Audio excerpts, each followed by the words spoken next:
అనగనగా రామాపురం అనే గ్రామంలో రంగయ్య అనే రైతు ఉండేవాడు.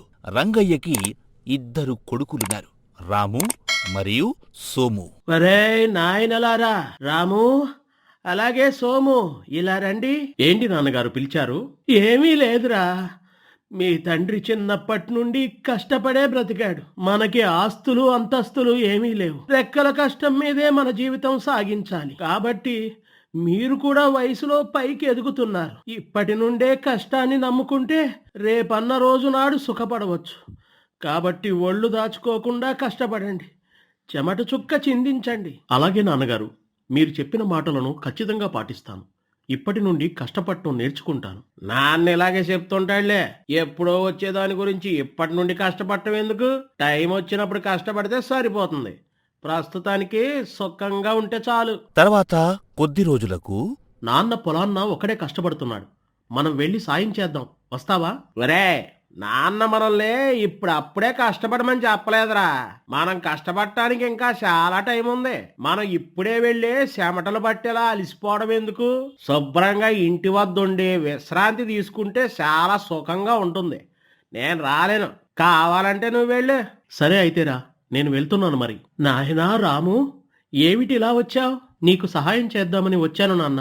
ఎండలో నువ్వు ఒక్కడివే కష్టపడుతున్నావు కదా, ఈ రోజు నేను ఎలాగూ ఖాళీగానే ఉన్నానని వచ్చాను. అవునా, చాలా మంచి పని చేశావు బాబు. మరి నువ్వు ఒక్కడివే పొలం వచ్చావేంటి?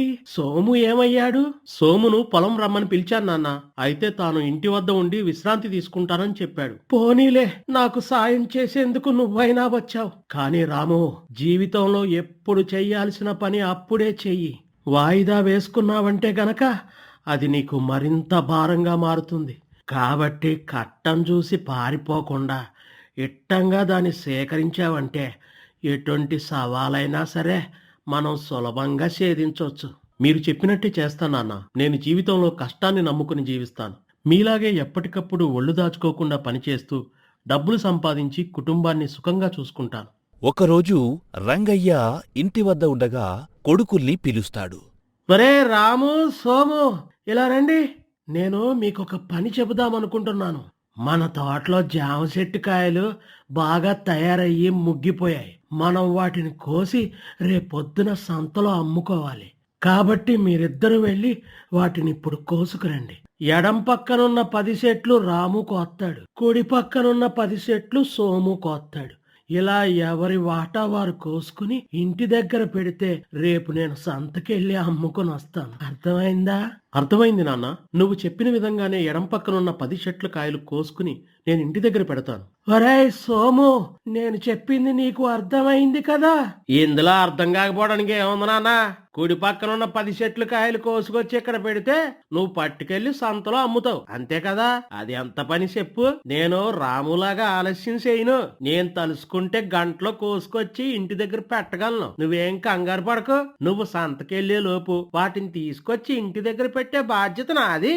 నువ్వు రాము కంటే వేగంగా చెయ్యవచ్చు. కాకపోతే ఇప్పుడే రాముతో పాటు వెళ్ళి నువ్వు కూడా నీ వాటాకాయలు కోసుకొచ్చి ఇక్కడ పెట్టొచ్చు కదా. అసలే వాతావరణం మేఘాలతో నిండిపోయి ఉంది. గట్టిగా గాలులు వేస్తే కాయలన్నీ చెట్టు నుండి రాలి కింద పడిపోతాయి. అవి అమ్మడానికి పనికి రాకుండా పోతాయి కదా నాన్న. నా మాట విని నువ్వు కూడా ఇప్పుడే వెళ్ళొచ్చు కదా.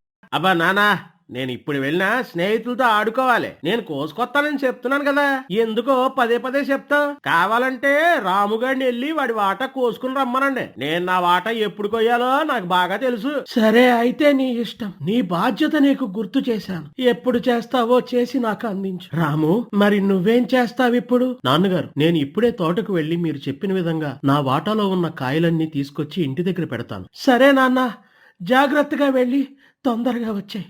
అలా రాము తోటకు వెళ్లి జామకాయలు తీసుకొస్తాడు. నాన్నగారు, మీరు చెప్పిన విధంగా ఎడం పక్కనున్న 10 జామ చెట్లు కాయలు కోసుకుని జాగ్రత్తగా ఇంటికి తీసుకొచ్చాను. వీటిని రేపు మీరు ఎటువంటి చింత లేకుండా సంతకు తీసుకుని వెళ్లి అమ్ముకు రావచ్చు. చాలా మంచి పని చేశావు రాము.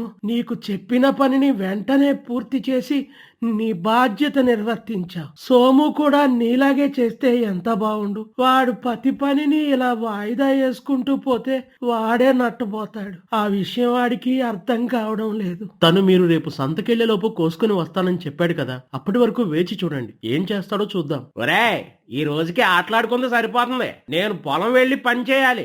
నా తోటలో జామకాయలన్నీ కోసుకుని మా నాన్నకి అప్పచెప్పాలి, లేదంటే నన్ను తిడతారు. ఒరేయ్ సోము, ఇప్పుడు పొలం వెళ్తావా? వాతావరణం చూసావా ఎలా ఉందో? మేఘాలు పట్టేసి వర్షం వచ్చేలా ఉంది. ఇప్పుడు వెళ్తే నువ్వు వర్షంలో తడిసిపోయి ఇబ్బంది పడతావురా. వర్షం తగ్గిన తర్వాత వెళ్ళు. సరేరా, నువ్వు చెప్పినట్టే వర్షం తగ్గేదాకా ఇక్కడే ఉంటాను. వర్షం తగ్గిన తర్వాత సంచి తీసుకుని తోటలో జామకాయలు కోసేందుకు వెళ్తాడు. తోటలోని కాయలన్నీ వర్షానికి రాలిపోయి కింద పడిపోయి కుళ్ళిపోయి సంతకు తీసుకెళ్లేందుకు ఒక్క కాయ కూడా పనికి రాకుండా పోతుంది. అయ్యో, వర్షానికి కాయలన్నీ నేల రాలిపోయి కుళ్ళిపోయాయి. ఇవి సంతలో అమ్మేందుకు పని చేయవు కదా. ఇప్పుడు ఎలాగా? నాన్నకి చెప్తే తిడతాడేమో. సరే, ఇక చేసేదే ఉంది. వట్టి చేతులతోనే ఇంటికి వెళ్దాం. వర్షం రావడం వల్ల నేను కోయలేకపోయాను కానీ నా తప్పేం లేదు. నాయనా సోము, నువ్వు తోటకి కాయలు కోసుకుని వచ్చేందుకు వెళ్ళావు కదా, మరి కాయలు లేకుండా వట్టి చేతులతో తిరిగి వచ్చావేంటి? నాన్నగారు, మీరు చెప్పినట్టుగానే నేను కుడి పక్కన ఉన్న కాయలు కోసేందుకు తోటకి బయలుదేరాను. అయితే ఉన్నట్టుండి పెద్దగా వర్షం రావడంతో వెళ్ళలేకపోయాను. వర్షం తగ్గిన తర్వాత వెళ్ళి చూస్తే కాయలన్నీ నేల రాలిపోయి కుళ్ళిపోయి ఉన్నాయి. సంతకు తీసుకెళ్ళి అమ్మేందుకు ఆ కాయలు పనికిరావు. అందుకే వాటిని తీసుకురాకుండా వచ్చేశాను. నిన్న నీకు కాయలు కోసుకోరా నాయనా అని చెప్పినప్పుడు నీకెందుకు నాన్న వాటిని తీసుకొచ్చే బాధ్యత నాది అని చెప్పావు. వాతావరణం మేఘాలు పట్టి ఉందని చెబితే నా మాట నువ్వు వినిపించుకోలేదు. రాములా నేను ఆలస్యంగా చెయ్యను, నేను చాలా వేగంగా పని చేస్తాను అని చెప్పావు. నువ్వు అంతలా చెప్పినప్పుడు వర్షం వచ్చినా ఏమొచ్చినా కూడా నీ బాధ్యత నువ్వు చేసి చూపించాలి. నా వాటా ఎప్పుడు కొయ్యాలో నాకు బాగా తెలుసు అన్నావు. స్నేహితులతో ఆడుకోవడానికి పేదాన్ని తెచ్చి పనిని పక్కన పెట్టేశావు. ఇప్పుడు నీ వల్ల మనకి నష్టం వాటిల్లింది. ఆ కాయలు పనికి రాకుండా పోయాయి. అదే నువ్వు రాముతో పాటు తోటలోకి వెళ్ళి ఆ కాయలు కోసుకొస్తే నేను ఎటువంటి నిశ్చింత లేకుండా సంతకు తీసుకెళ్లి వాటిని అమ్ముకు వచ్చేవాడిని. వచ్చిన డబ్బుతో మనందరం కూడా కొద్ది రోజుల పాటు సుఖంగా బతికేవాళ్ళం. ఇప్పుడు నీ ఆలస్యం వల్ల అటు కాయలు వృధాగా పోయాయి, ఇటు మనకి డబ్బులు రాకుండా పోయాయి. నేను ఎండనక వాననక కట్టపడి పనిచేసి తోటను పెంచితే అవి ప్రతిఫలం ఇచ్చే సమయానికి నువ్వు చేసిన తప్పు వల్ల నా కట్టం బూడిదలో పోసిన పన్నీరుగా అయ్యింది. అందుకే బాబు, నేను ఎప్పుడూ చెబుతూ ఉంటాను, ఎప్పుడు చేయాల్సిన పనిని నువ్వు అప్పుడే చెయ్యి. పనిని వాయిదా వేస్తే అది నీ మీద మరింత భారంగా మారుతుంది అని. రాము చేసినట్లు చేస్తే ఈరోజు మనకి ఈ సమస్య వచ్చేది కాదు. ఏదో ఒకసారి పొరపాటు జరిగింది కదా అని మీరు అలా మాట్లాడితే ఎలా నాన్నగారు? నేను ఎప్పుడు కూడా చాలా వేగంగానే పనిచేస్తాను. కాకపోతే ఈసారి వర్షం అడ్డుపట్టు రావడం వల్ల నేను చేయలేకపోయాను. అంత మాత్రాన నన్ను పనికిరాని వాడిగా చూస్తే ఎలాగా? నువ్వు పనికిరాని వాడివి అనలేదు నాయనా. నిజం చెప్పాలంటే నువ్వు పని బాగా చేయగలుగుతావు. కాకపోతే నీ బద్ధకం వల్ల పనిని వాయిదా వేస్తూ కష్టానికి తెచ్చుకుంటూ ఉంటాం. ప్రకృతి విపత్తులు ఎప్పుడూ మన చేతుల్లో ఉండవు. వర్షాలు వరదలు మనకి చెప్పి రావు. ఎప్పుడూ వాటికంటే మనం ఒక అడుగు ముందుండాలి. మన జాగ్రత్తలో మనం ఉంటే ఏదైనా విపత్తు వచ్చినప్పుడు మనం క్షేమంగా ఉండొచ్చు. ఎప్పుడు చూడు ఏదో ఒకటి తిడుతూ చెప్తూనే ఉంటాడు ఈయన. అబ్బా, ఏనలేకపోతున్నా.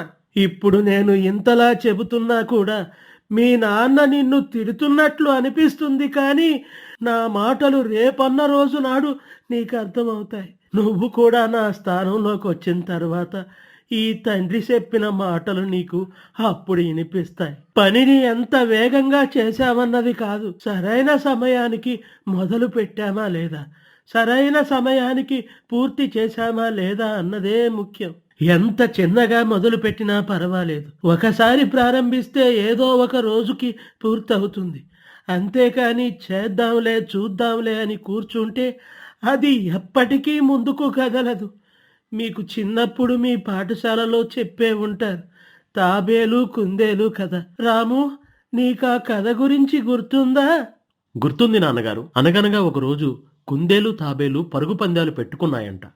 అయితే పందెం మొదలవగానే తాబేలు నెమ్మదిగా పాగుతూ ముందుకు వెళ్లడం మొదలుపెట్టింది. కానీ కుందేలు మాత్రం వెళ్లకుండా అక్కడే కూర్చుని నిలబడింది. అదేంటి నువ్వు ఎందుకు వెళ్లడం లేదు అని కుందేలు అడిగితే, తాబేలు కంటే నేను చాలా వేగంగా పరిగెత్తగలను. అది ఇప్పుడు మొదలు పెడితే ఎప్పటికో వెళ్ళగలుగుతుంది. కానీ నేను ఒక్క పరుగు పెడితే గమ్యాన్ని చేరుకోగలను. అందుకే నేను ఆలస్యంగా వెళ్ళినా పర్వాలేదు అని చెప్పి అక్కడే నిద్రపోయిందంట. అయితే కుందేలు అలా నిద్రపోయి ఎప్పటికో లేచి చూసేసరికి తాబేలు గమ్యస్థానాన్ని చేరుకుని మళ్ళీ మొదలైన ప్రదేశానికి వచ్చేసింది. కుందేలు మాత్రం నిద్రబద్ధకంలో అలా చూస్తూ ఉండిపోయింది. చివరికి తాబేలు నెమ్మదిగా వెళ్ళినా కూడా విజయాన్ని సాధించింది. సరిగ్గా చెప్పావు బాబు.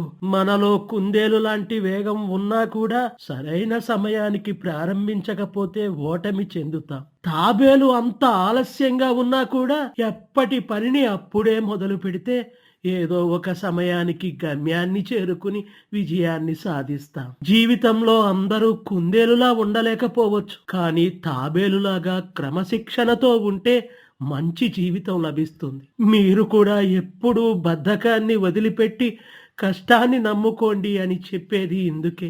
ఎప్పటి పనిని అప్పుడే చేయండి. పట్టుదలతో పనిని మొదలు పెట్టండి. చిన్నగా చేసినా పర్వాలేదు, రేపన్న రోజు అదే పెద్దదవుతుంది. ఏ పని చెయ్యకపోవడం కంటే ఏదో ఒక పని చిన్నగా చేసినా అది మేలు చేస్తుంది. అలాగే నాన్నగారు, మీరు ఏది చెప్పినా మా మంచి కోసమే చెప్తారన్న సంగతి నాకు మీ మాటలు నాకు ఎప్పుడూ గుర్తొస్తూనే ఉంటాయి. సరే నాన్న, ఇకపై నేను కూడా అలాగే చేస్తాలే. ఇప్పుడు నాకు చాలా బద్ధకంగా ఉంది, వెళ్ళి పడుకుంటాను. అలా కొద్ది రోజులు గడుస్తుంది. తండ్రి రంగయ్య చచ్చిపోతాడు. తను చనిపోయే ముందు తనకున్న కొద్ది పొలాన్ని కొడుకులకిద్దరికి సమానంగా పంచుతాడు. నాన్న, నువ్వు భౌతికంగా మా మధ్య లేకపోవచ్చు, కానీ నువ్వు చెప్పిన మాటలు ఎప్పుడూ నాకు వినిపిస్తూనే ఉంటాయి. నువ్వు కష్టపడి సంపాదించి నాకు పంచిన పొలంలో నేను కష్టపడి వ్యవసాయం చేస్తాను. నీ దారిలోనే నడుచుకుని మంచి పేరు సంపాదించుకుంటాను. సోము, నువ్వు కూడా నాన్న చెప్పిన మాటలు పాటించి ఆయన పేరును నిలబెడితే పైనుండి ఆయన చాలా సంతోషిస్తాడ్రా. ఒరే రాము, చేద్దాంరా. నాన్నకి మంచి పేరు వచ్చేలా చేద్దాం. కంగారు పడకో. మనం ఇప్పుడేగా మొదలు పెడుతుంది. మనకి చాలా టైం ఉంది. నెమ్మదిగా చేసి మంచి పేరు తెచ్చుకుందాం, సరేనా అంటూ కాలాన్ని గడిపేసేవాడు. సోముకి రాముకి పెళ్లిళ్ళయ్యాయి. పిల్లలు కూడా పుట్టారు. ఓ రోజు రాము ఉదయాన్నే పొలానికి వెళ్ళడానికి సిద్ధమవుతూ ఉంటాడు. అది తన ఇంట్లో నుండి సోము చూస్తాడు. ఒరే రాము, ఎంత పొద్దున్నే ఎక్కడికి వెళ్ళిపోతున్నావురా? ఎంతసేపు కట్టబడుతూనే ఉంటే ఇంకెప్పుడు సుఖపడతావు? కాసేపైనా ఇంటి వద్ద విశ్రాంతి తీసుకోవచ్చు కదా. నేను కూడా నీలాగే వ్యవసాయం చేస్తున్నా, కానీ నీలాగా ఎంతసేపు పొలంలోనే ఉంటూ ఎద్దులా కష్టపడలేదు. పని ఎలా చేయాలో నన్ను చూసి నేర్చుకో. ఏం లేదురా సోము, మనం కొత్తగా వరి పంట వేశాం కదా. నా పొలం ఎత్తుగా ఉండడం వల్ల కాలవ నీళ్లు నా పొలానికి రావడం లేదు. ఈ రోజు ఎలాగైనా సరే నా పొలానికి నీరు పెట్టాలని ఉదయాన్నే పొలం వెళుతున్నా. ఇలాగే 2 రోజులు వదిలేస్తే చేను మొత్తం ఎండకి మాడిపోతుంది. చెప్పడం మర్చిపోయా, నీ చేను కూడా కుడిపక్క నుండి ఎండిపోతుంది. జాగ్రత్తగా చూసుకుని నువ్వు కూడా వచ్చి నీళ్లు పెట్టుకో. ఒరే, నీకు బుద్ధి లేదట్రా? ఇది వర్షాకాలం రా బాబు. వర్షాలు బాగా పడతాయని చెప్తున్నారు. ఈ లోపు నువ్వు ఎందుకు కంగారు పడిపోతావు? రేపో మాపో వర్షం వస్తుంది. వర్షానికి చేను మొత్తం దడుతుంది. అప్పుడు నీళ్లు పెట్టాల్సిన పనే ఉంటది చెప్పు. నా మాటిని నువ్వు కూడా ఇంటి దగ్గరే కూర్చో. ఎందుకు అనవసరంగా కట్టబడి నీళ్లు పెట్టడం? పోనీలేరా, నువ్వు చెప్పినట్టు వర్షం వస్తే మంచిదే కదా. ఒకవేళ వర్షం రాకపోతే అప్పటికి నా చేను ఎండిపోతుంది. ఎలాగో ఖాళీగానే ఉన్నాను కదా, కాస్తంత శ్రమిస్తే చేను తడిచిపోతుంది. దీనివల్ల నష్టమేముంటుంది చెప్పు. నేను వెళ్తాలే. యాయోయ్, నువ్వు కూడా ఎళ్ళి రాములా మన సేనుకు నీరు పెట్టొచ్చు కదయ్యా. కుడిపాక నుండి మన సేను ఎండిపోతా ఉందని రాము చెప్తాన్నాడు కదా. నువ్వెలాగూ ఇంటికాడ ఖాళీగానే ఉంటున్నావు కదయ్యా. ఎల్లి నీరు పెడితే మన సేను ఎండిపోకుండా పచ్చగా ఉంటది కదయ్యా. నువ్వు నాకు వ్యవసాయం చేయడం నేర్పిస్తున్నావా ఏంటి? ఏం చేయాలో ఎలా చేయాలో నాకు బాగా తెలుసు. నీ పని ఇంట్లో వంట చేసి పెట్టడం మాత్రమే. మగరాయిల్లాగా వీధి అరుగు మీదకొచ్చి సలహాలు ఇవ్వక. రేపో మాపో ఖచ్చితంగా వర్షం వస్తది. ఈలోగా ఒళ్ళు నలుపుకోవడం ఎందుకు? హాయిగా విశ్రాంతి తీసుకుంటే సరిపోదా? నువ్వు వంట చేసి నన్ను పిలు, బాగా ఆకలేస్తుంది. అట్టగా కాని. అప్పుడే 2 రోజులు గడిచిపోయాయి. టీవీలో వర్షాలు వస్తాయని చెప్పారు. వర్షాలు ఇంకా రావడం లేదు. ఎండలు సుత్తే ముదిరిపోతున్నాయి. చేను మొత్తం మాడిపోతుందేమో. సర్లే, జరిగిందేదో జరిగింది. ఇంకా కొద్ది రోజులు ఎదురు చూద్దాం. ఇప్పుడు కట్టబడి ఆ నీళ్లు పెట్టడం నా వల్లగా. రోజులు గడిచినా వర్షం రాకపోవడంతో సోము చేను మొత్తం ఎండిపోతుంది. ఒరేయ్ సోము, నువ్వు కూడా నాలాగే మొన్న నీ చేనుకి నీరు పెట్టి ఉంటే ఈ రోజు నీ చేను ఎండిపోయి ఉండేది కాదు కదా. ఇప్పుడు అనవసరంగా నీకు నష్టం వాటిల్లింది. మళ్ళీ ఇప్పుడు పంట వేయాలన్నా సాధ్యం కాదు. నాన్న ఎప్పుడు చెప్తుండేవారు, ఎప్పటి పని అప్పుడే చేస్తే భారం తగ్గుతుంది అని. మనిద్దరం బాగుంటే పైనుండి ఆయన చూసి చాలా సంతోషిస్తూ ఉంటాడు. నువ్వు ఇప్పటికైనా బద్ధకాన్ని పక్కన పెట్టేరా. మన పిల్లలు పెద్దవాళ్ళు అవుతున్నారు. మనం బాగా కష్టపడి వాళ్ళను బాగా చూసుకుందాం. నువ్వు చెప్పింది నిజమేరా రాము. అప్పుడు నేను కూడా నీలాగా చేనుకు నీరు పెట్టుంటే ఈ రోజు నా చేను ఎండిపోయేది కాదు. నేను కూడా నీలాగే శుభ్రంగా పంట పండించి డబ్బులు సంపాదించేవాడిని. సరే, ఇక మీదట జాగ్రత్తగా ఉంటాలే. పోనీలే, సోములో ఎప్పటికైనా మార్పు వచ్చింది. అదే చాలు. నేను ఇంటి దగ్గర కలుస్తాను. కొబ్బరి చెట్లు నాటాలనుకుంటున్నాను కదా, త్వరలో వాటి సంగతి కూడా చూస్తే సరిపోతుంది. అలా కొద్ది రోజులు గడిచిన తర్వాత రాము తన ఇంటి వద్ద ఉన్న ఖాళీ స్థలంలో కొబ్బరి చెట్లు నాటుతూ ఉంటాడు. అది సోము చూస్తాడు. ఒరే రాము, ఎందుకురా ఇంటి చుట్టూరు కొబ్బరి చెట్లు నాటుతున్నావు? దాని బదులు వేరే చెట్లు ఏమైనా పాతొచ్చు కదా. కొబ్బరి చెట్లు అయితే ఎక్కువ రోజులు ఫలాలు అందిస్తాయి కదా సోము. అందుకే ఇంటి చుట్టూ కొద్దిగా కొబ్బరి చెట్లు పాతితే అవి ఏదో రోజు నాకు బాగా ఉపయోగపడతాయని చెప్పి నాటుతున్నాను. నువ్వు కూడా నాటుతానంటే చెప్పు, నీకు కూడా కొబ్బరి చెట్లు ఇస్తాను. నేను కొబ్బరి చెట్లు నాటనురా బాబు. అవి ఇప్పుడు నాటితే ఎప్పటికో కాయలుగా వస్తాయి. అప్పటి వరకు వేసి చూడటం నా వల్ల కాదు. నేను నా ఇంటి చుట్టూరు అరటి చెట్లు పాతాను. అవి అయితే త్వరగా కాయలు కాసి ఆదాయం కూడా వస్తుంది. అదేందయ్యా, నువ్వేమో అరటి చెట్లు పాతుతున్నావు, రాము ఏమో కొబ్బరి చెట్లు పాతుతున్నాడు. ఇద్దరూ ఒకటే పాతితే ఒకరికొకరు సాయం చేసుకున్నట్లు కూడా ఉంటది కదయ్యా. నేను వాడికి కొబ్బరి చెట్లు పాతొద్దురా అని చెప్పా. ఎందుకంటే అవి చాలా ఆలస్యంగా కాయలుగా వస్తాయి. సమయం అంతా వృధా అయిపోతుంది. అదే అరటి చెట్లు నాటితే మనకి త్వరగా కాయలు వస్తాయి. మనకి త్వరగా కాయలు కాస్తాయి. మనం కావలసినది తినొచ్చు, అవసరమైతే అమ్ముకోవచ్చు. ఇదేందయ్యా, ఏడు చేస్తున్నావు నువ్వు? ఆడ సోము అరటి చెట్లు పాతున్నాడంట, త్వరగా కాయలు కాస్తాయని. తీరిగ్గా కొబ్బరి చెట్లు వేస్తున్నావేటయ్యా నువ్వు? నువ్వు కూడా అరటి చెట్లు వేయాల్సింది. నువ్వు చెప్పింది నిజమే. కొబ్బరి చెట్లు చాలా ఆలస్యంగా కాయలు కాస్తాయి. అరటి చెట్లు అయితే త్వరగా కాయలు కాస్తాయి. కానీ నేను కొబ్బరి చెట్లు నాటేది రేపో మాపో ప్రతిఫలం ఆశించడానికి కాదు. ఏదో ఒక రోజు అవి కాయలు కాయడం ప్రారంభించిన తర్వాత మనం ఒక్కసారి నాటితే చాలు, మనం చనిపోయేంత వరకు కూడా అవి మనకి ఫలాలు అందిస్తాయి. అదే అరటి చెట్లు అనుకో, సంవత్సరానికి ఒక్కసారి మాత్రమే కాస్తాయి. మళ్ళీ కొత్తగా నాటుకోవాల్సి వస్తుంది. ఇప్పుడు మనకి ఉండడానికి లోటేమీ లేదు. ఆలస్యమైనా పర్వాలేదు అని, మన భవిష్యత్తులో ఉపయోగపడతాయని నేను ఈ పని చేస్తున్నాను. అలా ఇద్దరు చెట్లు నాటడం పూర్తి చేస్తారు. కొద్ది రోజులకు రాము పాతిన కొబ్బరి చెట్లు కొద్దిగా ఎదుగుతాయి. అయితే సోము పాతిన అరటి చెట్లు మాత్రం బాగా పైకి ఎదిగి అరటి గెలలు కాస్తాయి. అరే రామ, నువ్వు నా మాట విన్నావు కాదు. చూడు, నా అరటి చెట్లు అప్పుడే పైకి ఎదిగి కాయలు కూడా కాస్తున్నాయి. కానీ నువ్వు పాతిన కొబ్బరి చెట్లు కనీసం సగం కూడా ఎదగలేదు. నువ్వు నాకు ఎప్పుడు సలహాలు ఇస్తా ఉంటావు కదా, కానీ నువ్వు ఇలా చేస్తావని అనుకోలేదురా. ఏదైనా త్వరగా సంపాదించే మార్గాన్ని ఎత్తుక్కోవాలి గాని ఇలా ఆలస్యంగా చేస్తే ఎప్పుడు బాగుపడతాం? నీ అరటి చెట్లు త్వరగా కాస్తున్నందుకు నాకు చాలా సంతోషంగా ఉంది.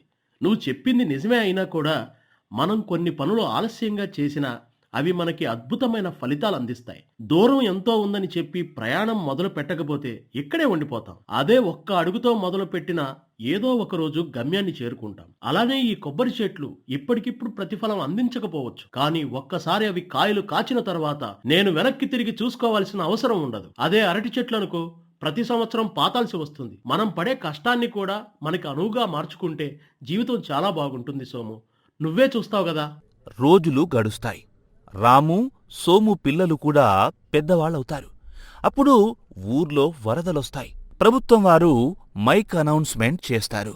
మన ఊరిని వరదలు ముంచెత్తడం వల్ల ప్రజలందరూ చాలా ఇబ్బంది పడుతున్నారు. తినడానికి ధాన్యాలు కూడా లేవు. కాబట్టి చాలా జాగ్రత్తగా ఉండాలని హెచ్చరిస్తున్నాం. ఒకరికొకరు సహాయం చేసుకుంటూ ఉండండి. వ్యవసాయ పొలాలు మొత్తం మునిగిపోవడం వల్ల పంటలు కూడా పోయాయి. త్వరలో మనకి మంచి రోజులు రావాలని ఆశిద్దాం. చూసావా, ఇప్పుడు వరదల వల్ల మన గ్రామంలో వ్యవసాయం మొత్తం పోయింది. అప్పుడు నేను నాటిన కొబ్బరి చెట్లు ఇప్పుడు కాయలు కాస్తున్నాయి. ఇలాంటి పరిస్థితుల్లో మనం వాటిని అమ్ముకుంటే ఎటువంటి బాధ లేకుండా బ్రతకొచ్చు. ఆ రోజు నేను అందుకే అరటి చెట్లు బదులు కొబ్బరి చెట్లు నాటుతానన్నది. అవునయ్యా, నువ్వు చెప్పింది నిజమే.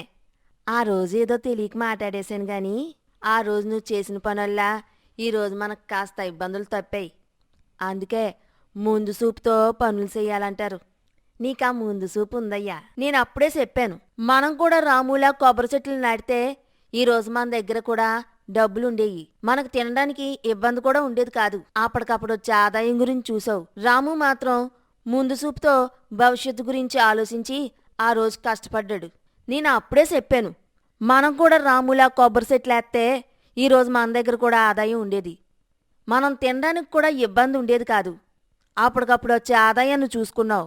రాము మాత్రం ముందు చూపుతో భవిష్యత్తు గురించి ఆ రోజు కష్టపడ్డాడు. ఇప్పుడు రాము ఎటువంటి ఇబ్బంది లేకుండా సుఖంగా ఉంటున్నాడు.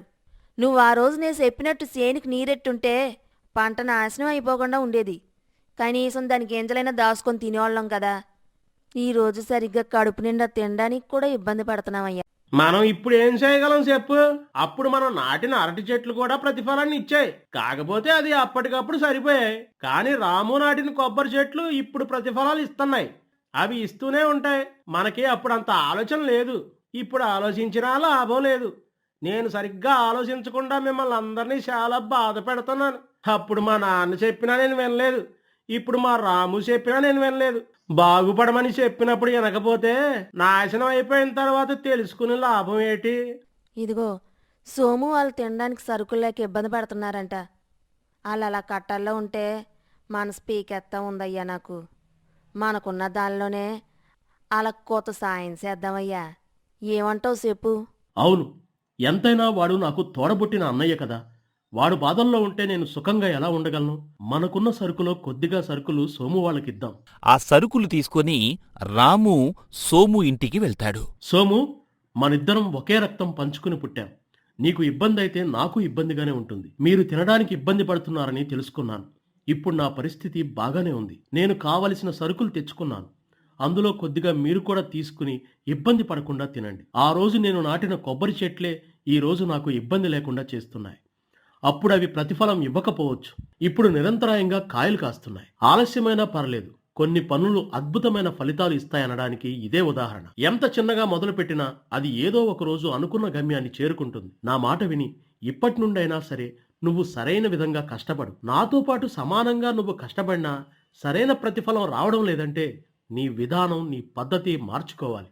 నాన్న చెప్పిన మాటలు గుర్తు చేసుకో. రాము ఇచ్చిన సరుకులతో సోము కుటుంబం హాయిగా అన్నం తింటూ ఉంటుంది. సోముకి వాళ్ళ నాన్న మాటలు గుర్తుకొచ్చి కళ్ళల్లో నీళ్లొస్తాయి.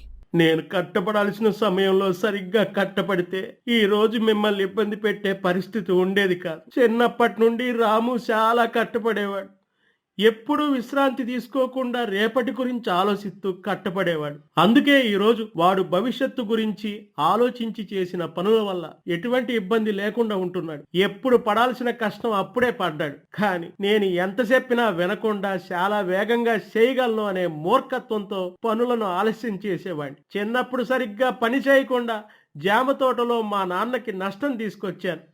సరైన సమయంలో చేనుకు నీరు పెట్టకుండా పంటను నాశనం చేసుకున్నాను. వేగంగా ఫలాలు పొందాలనే ఉద్దేశంతో సరైన పంట వేయకుండా ఇలాంటి ఆపత్కర పరిస్థితుల్లో మీ కడుపులు మాడుస్తున్నాను. మా నాన్న నా చిన్నప్పుడు ఒక మాట చెప్పేవారు. నేను చెప్పిన మాటలు నీకు అర్థం కావాలంటే నువ్వు కూడా నా స్థానంలోకి వచ్చినప్పుడే తెలుస్తాయని. ఈ రోజు ఆయన ఇక్కడ లేకపోయినా ఆయన మాటలు నా చెవుల్లో మోగుతున్నాయి. కుందేలు తాబేలు కథ చెప్పి మరీ నాకు ఉపదేశం చేశారు. కానీ నేను ఆయన మాటలను చాలా తేలిగ్గా తీసి పడేశాను. పెద్దల మాట పెరిగన్న మూట అని ఊరికే అనరు. మా నాన్న అప్పుడు చెప్పిన మాటల విలువ నాకు ఇప్పుడు తెలుస్తుంది. నా కడుపున పుట్టిన మీరు కూడా నన్ను చూసి ఇలా తయారవ్వద్దు. ఎప్పటి పని అప్పుడే చేసుకోండి. ఎప్పుడూ పనులు వాయిదా వేయొద్దు. ఒళ్ళొంచి కట్టబడండి. ఈ రోజు కట్టబడితే రేపు సుఖపడొచ్చు. భవిష్యత్తు గురించి ఇప్పుడే ఆలోచిస్తే అప్పుడు చింతించాల్సిన అవసరం ఉండదు. బద్ధకాన్ని దూరం చేసుకోండి. వేగంగా సంపాదించాలి, వేగంగా ప్రతిఫలాలు పొందాలనే ఆలోచనలు పక్కన పెట్టండి. ఎంత వేగంగా సంపాదిస్తామో అంతే వేగంగా ఖర్చు అయిపోతాయి. నిదానంగా చేసే ప్రయాణమే ఎప్పుడూ ఒడిదుడుకులు లేకుండా ఉంటుంది. ఇప్పటి నుంచైనా నేను మారుతాను. మీరు నన్ను చూసి పెరగకపోయినా పర్వాలేదు. మన రాముని చూసి నేర్చుకోండి. సరే నాన్న, నువ్వు చెప్పినట్టే వింటాం. రాము బాబాయిని ఆదర్శంగా తీసుకుని మనం కూడా ముందుకు వెళ్దాం. ఆలస్యమైనా ఏం పర్లేదు గాని ఎప్పటికైనా అర్థం చేసుకున్నావు. అదే సాలయ్యా నాకు. ఎప్పటికీ మించిపోయింది ఏం లేదు. నువ్వు పిల్లలు కలిసి మళ్ళీ మొదలెట్టండి చెప్తాను. రాము చెప్పిందిని జీవితంలో ముందుకెళ్ళండి. ఒళ్ళొంచి పాటు పడితే ఖచ్చితంగా ఫలం దొక్కుతుందయ్యా నీకు. సోము అప్పటి నుండి రాము దగ్గర సలహాలు తీసుకుంటూ కష్టపడి వ్యవసాయం చేస్తాడు. ఏ పనిని వాయిదా వేయకుండా సమయానికి చేసుకుంటూ వెళ్తాడు. అలా కొద్ది రోజులకి సోము కూడా వ్యవసాయం చేసి డబ్బులు సంపాదిస్తాడు. అప్పుడు తన కుటుంబాన్ని ఎటువంటి ఇబ్బందులు లేకుండా చూసుకుంటూ ఉంటాడు. నీతి: కష్టపడి పని చేసే వారికి ఎప్పుడూ నష్టం రాదు. ఈ రోజు చేసిన కొన్ని పనులు వెంటనే ప్రతిఫలం ఇవ్వకపోవచ్చు, కానీ సరైన సమయంలో అది మనల్ని ఆదుకుంటుంది. దూరం ఎంతైనా సరే ఒక్క అడుగుతో మొదలు పెడితే ఎప్పటికైనా గమ్యాన్ని చేరుకోగలం. అంతేకాని మొదలుపెట్టిన చోటే ఉండిపోతే ఎప్పటికీ అడుగు కూడా కదపలేం. ఎప్పుడు ఏ పని చేయాలో తెలుసుకోవడం కూడా రావాలి. అలా చేసుకుంటూ పోతే జీవితం, భవిష్యత్తు బాగుంటాయనే నీతి ఈ కథ మనకు చెబుతుంది.